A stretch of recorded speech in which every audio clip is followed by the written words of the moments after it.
All right, our next speaker is Zach Slagle, and Zach's going to talk about tributary smallmouth bass migration in the Great Lakes. Thanks, Mark. I know everyone's disappointed I'm not coming up here for Forage Fishes Round 2.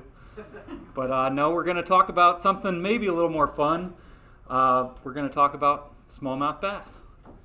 So first off, I need to thank my Wisconsin collaborators. So I led the Lake Erie side of this project, but really Dan Iserman, Peter Euclid, Dan Dimkowski with the co-op unit got the funding for this project, and they're doing most of the tagging in Green Bay. I'm going to focus on Lake Erie stuff, but they're tagging a lot more bass than I am in their tributaries. So I'll give you some background as to why we're tagging bass in tribs. We'll talk a little bit about bass tracking, but I'll probably go a little quicker through that since I assume most people in this room are familiar with GLaDOS and acoustic tracking and stuff like that. Then we've got actual movement data, and we'll talk about what it means for management. So the background of this, talking about smallmouth bass, this is a major Lake Erie fishery. In Ohio waters, it's normally around the third most popular, after walleye and yellow perch, of course. Over on the eastern side of the lake, typically we're seeing they're in the top 10 in terms of Bassmaster top 10 bass lakes, that kind of thing. Not so much on the western side, but we have a popular bass fishery. It is very common for us to have seasonal regulations. So during the spawning around April, May, June, to limit either harvest or catch and release only, or no targeting in the most severe circumstances. And that's true for all 5 jurisdictions on Lake Erie. But those seasonal regulations may not matter that much because honestly, it's 99% catch and release these days. It's voluntary catch and release. People just don't really harvest bass for the most part. So that provides some interesting challenges. And there's kind of this overriding idea that bass are non-migratory. There's been some studies that have shown that they move quite a bit in rivers, but the general consensus is maybe that our Great Lakes bass do not make long-distance movements, and they occupy a few square mile or a square kilometer area over the course of their entire lifespan. But there are people that are aware of this tributary fishery. So the anglers know that you can catch bass in the spring in the tributaries, and even New York DEC's website mentions this. However, it's underappreciated by science. I can count on the fingers of one hand how many papers have shown that there are patadromous or lake-running smallmouth that live in the lake and then migrate into a river to spawn. So it's really underappreciated. And of course, we have to establish why do we care about movements? We're not tagging fish just for fun. I know everyone wants to do that, but there has to be some reason that we're doing this, and especially because I work for a management agency. I'm not doing this for fun. We need to learn things that will impact management. So in a restrictive movement paradigm, where I'm talking about where those fish are living their own entire lives in the same area, then you could be worried about localized overfishing in high-profile spots. Even if it's catch and release, we have catch and release mortality. We might have tournament displacements, and you might be worried about genetic connectivity as well. We might actually have subpopulations of smallmouth bass, or even new or distinct populations. On the flip side, if they're making long-distance movements, or at least some of them are, that segment of the population is potentially more important to make those genetic connections, to establish populations, or fill in areas that we've potentially overfished. And they also might cross management boundaries. So understanding smallmouth bass movement is pretty important. The other thing to think about is this idea of so if you have some tributary spawners and you have some lake spawners, why is that an evolutionary advantage, and why might we care about that? So if you think about it, you think of these, we got 3 populations of spawning smallmouth bass. If we have a bad weather year out in the lake, we have a lot of storm events, a lot of waves, that could wipe out a lot of your bass populations on the lake. But if you have tributary spawners, they might persist through there, have a pretty good hatch, and then you might have a pretty stable population. And on the flip side, if those trib fish get washed out by high water or something like that, then those main lake fisheries or those main lake populations might still establish some kind of spawn that year. This work is kind of modeled after my buddy Mark Dufour's paper on walleye in Lake Erie, the stock portfolio theory, thinking that you want to conserve multiple stocks so that you can have pretty consistent hatches for your population to persist. So for this project, I mentioned it already, the Wisconsin folks are doing a lot more tagging than I am. We put out about 65 tags into 2 of our Ohio tributaries back in 2023. And we're trying to get at, are there river residents and river migrants? And my side of this is the telemetry.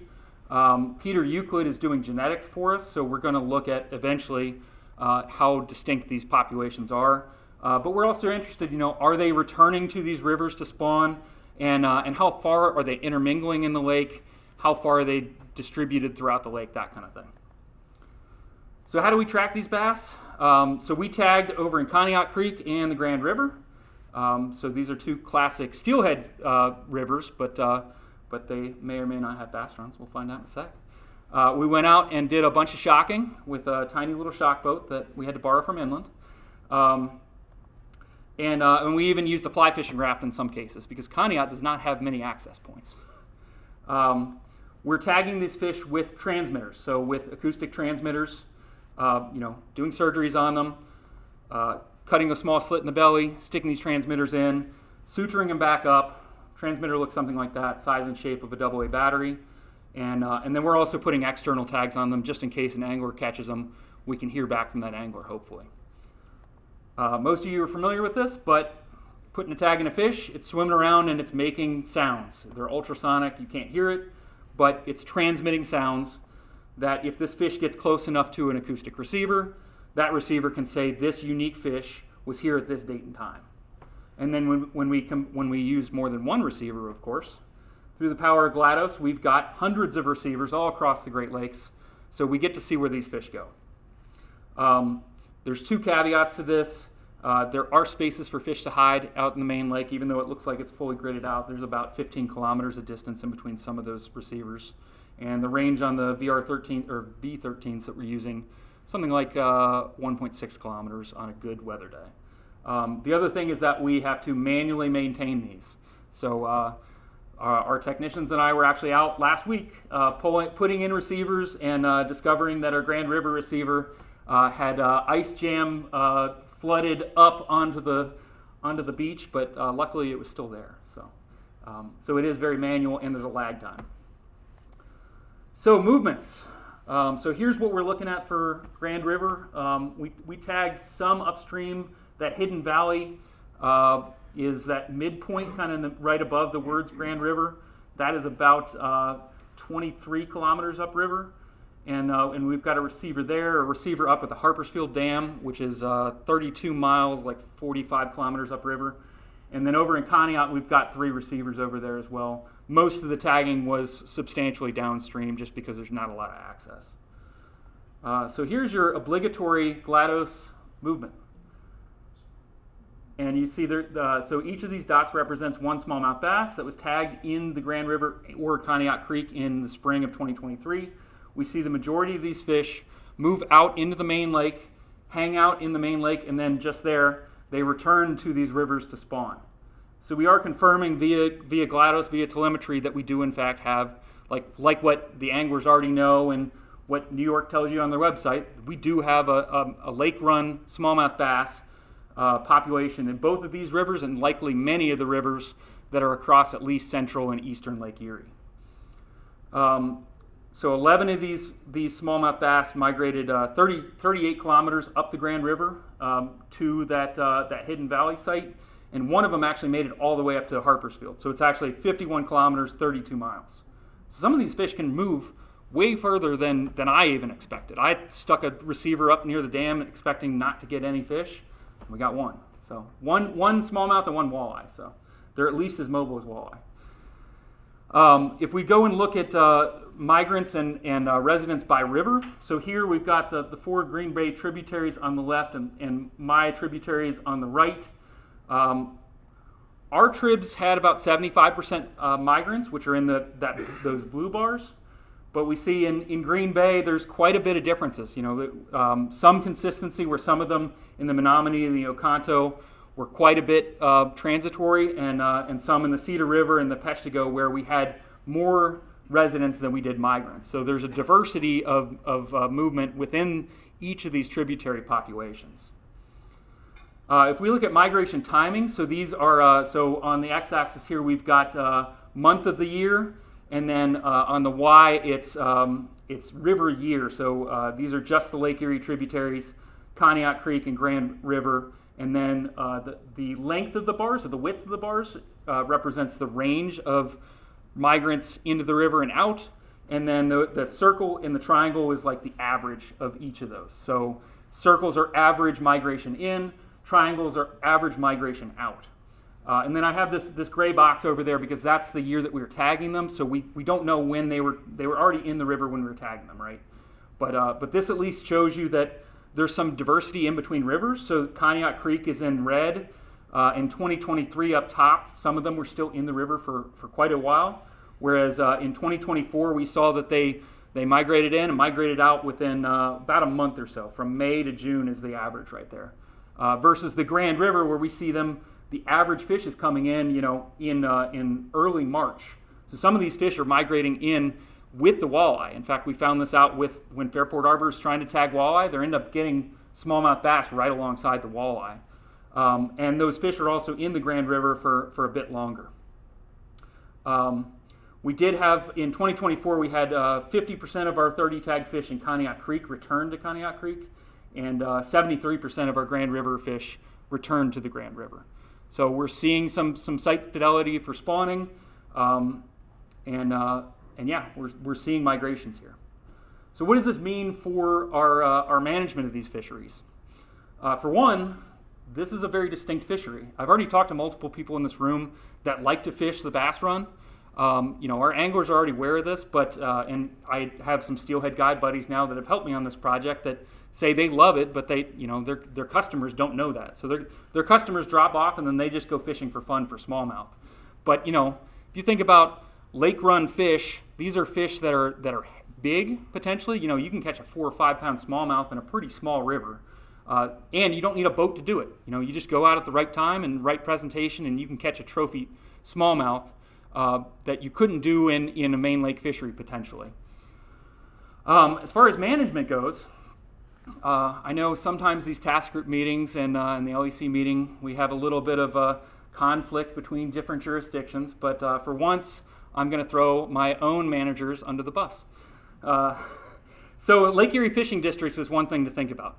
So, of course, we have Lake Erie proper, and then we've got tributaries. You've got to draw a line somewhere, right? Like we have different management for the lake versus rivers, potentially. You have to draw a line. In Ohio, I'm not sure what why we did some of these things, but there's a diversity of where we draw that line. So in some rivers, like the Sandusky, it's something like 60 kilometers upstream. In the Grand River that we're looking at, the Lake Erie Fishing District ends 4 kilometers up the river. And you see all these little dots, they don't care about the Lake Erie Sport Fishing District. They are going right past it. And so our regulations up above the 535 bridge are inland regulations. So these are Lake Erie fish that are subject to inland regulations on an annual basis. The other thing to think about is this restricted season synchrony. So Bruce Tufts in his lab up on Lake Ontario have done quite a bit of work on if our closed seasons are protecting the nesting fish. And we're not actually cataloging nesting. I mean, I saw a few of these fish on beds when we were tagging them. But if you just look at our restricted season and the overlap of that chart I showed you earlier when they're in the river, here's Pennsylvania's closed season, which is not protecting much. Ohio might be even worse.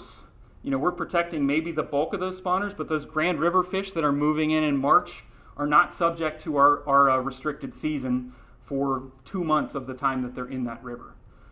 Even if you're fishing, within the first 4 kilometers or something like that. New York and Ontario are a little bit more spread out, so their season doesn't start. The closed season does not start until like in the winter, so it's December, January, something like that. So it's completely protecting the migration into these rivers. Other small things to think about, there's energy flow. You know, we have fish coming from the lake into the rivers, so that could be interesting. And we're still thinking about these distinct populations. So you know, these portfolio effects, these are fisheries and populations that we probably need to think about protecting a little bit more. We don't even know how much harvest there is. And again, you know, I'm talking about regulations on harvest. People are not really harvesting smallmouth bass, or at least we don't think. But honestly, we're not running a creel even in our rivers. You know, we ran a tributary creel this past 2 winters, but it stops in April or something like that. So we're missing some of the. If they're harvesting it, we're missing it. And Euclid is working on genetics, so we're going to get some more interesting information. Wrapping up here, I do need to point out that I have a lot more fish tagged in Maine, Lake Erie, but the majority of those fish were tagged this past spring, so we don't quite have data on that yet, but maybe next year I'll have some cool stuff to show off. And tons of people have helped out on this. Some of those steelhead guides, Cleveland Museum of Natural History, Trout Club, have helped me get tags in fish and also helped me understand when the fish are in the rivers and stuff like that. So to wrap up here, we do have migratory bass in our Great Lakes smallmouth bass populations. These are distinct fisheries and potentially populations. Our management may not align with some of these goals that we have for these fisheries, and we do have more data to come. So thank you very much.